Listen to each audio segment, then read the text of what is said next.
And next question is from Kevin Peterson. Sorry. My question is to Sashi Tharur. Happy Onam first. Oh, thank you. You too.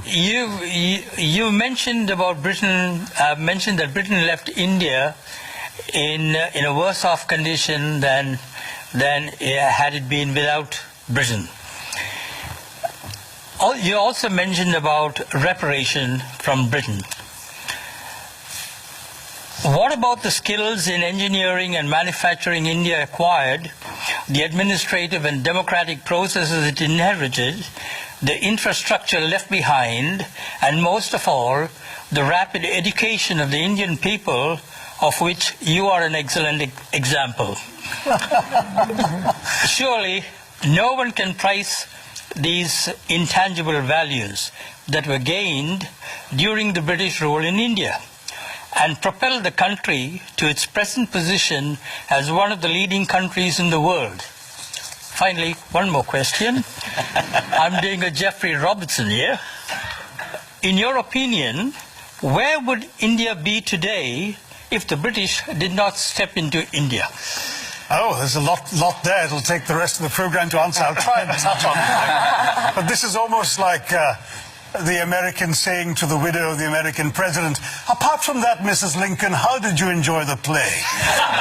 You know, really, the British came to one of the richest countries in the world, accounting for 27% of global GDP in 1700, 23% in 1800, and over 200 years of exploitation, depredation, loot and destruction, reduced it to a poster child for third world poverty, just over 3% of global GDP, 90% of the population living below the poverty line when the British left in 1947, a literacy rate, you speak of education, a literacy rate below 17%, and a life expectancy of 27.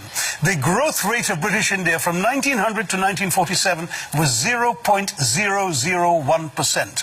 That's what they were doing while draining the country of taxes and resources. Education, my gosh, the British, the last thing they wanted to do was invest in educating Indians.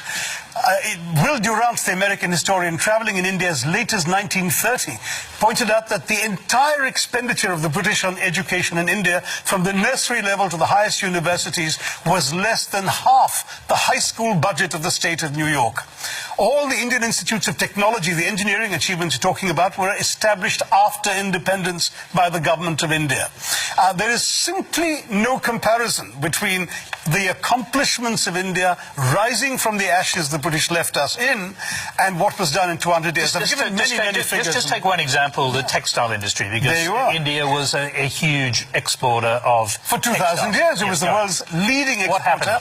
In fact, in the Roman Empire, there are debates recorded by Pliny the Elder of Roman senators complaining about the amount of the Roman Empire's gold that was being sent off to India because of the tastes of Roman women for Indian muslins, linens, and cottons. Was it just modernism, the Industrial Revolution that destroyed it, or was it something else? No, that's the excuse that apologists like to make, that, you know, oh, it's not our fault, you just missed the bus for the Industrial Revolution.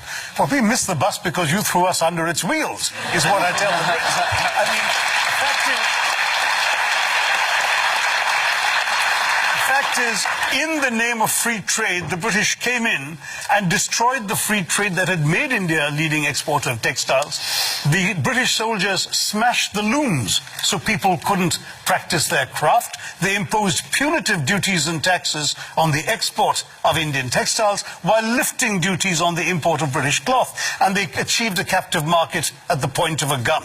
This is not exactly free trade, as you can imagine. Cities like Murshidabad and Dhaka in the subcontinent were depopulated. In one notorious incident, weavers had their thumbs cut off, so when the looms were repaired, they couldn't weave again. Textiles were systematically destroyed as an industry by the British, and that's only one example of many. Well, I'm going to quickly go back to a question now, Kevin. Do you accept that perhaps the British weren't quite as benign as you've just Please read the book, Kevin. There's a lot more there to say. I've got the book.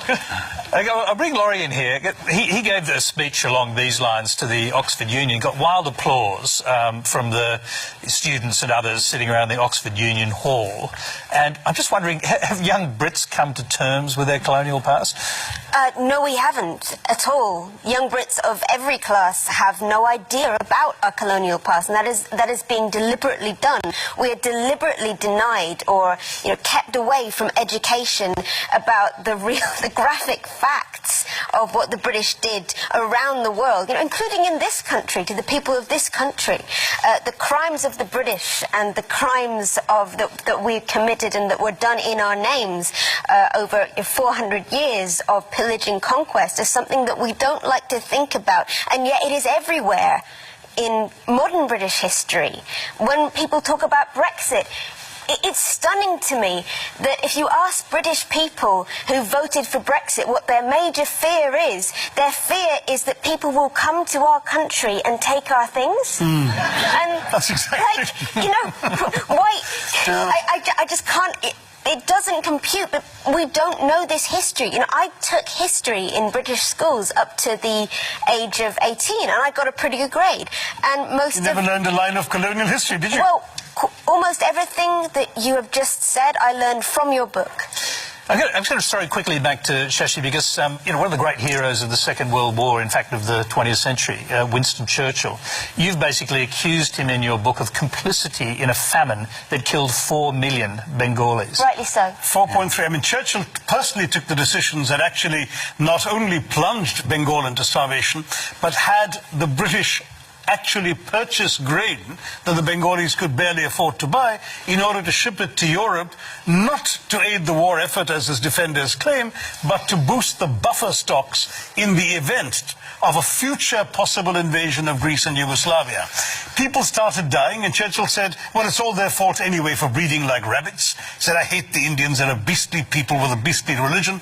Australian ships were docking in Calcutta port and were ordered by Churchill and his odious paymaster General Lord Chervil not to disembark their wheat, but to sail on to Europe, where their wheat might be used in some future reserve stock.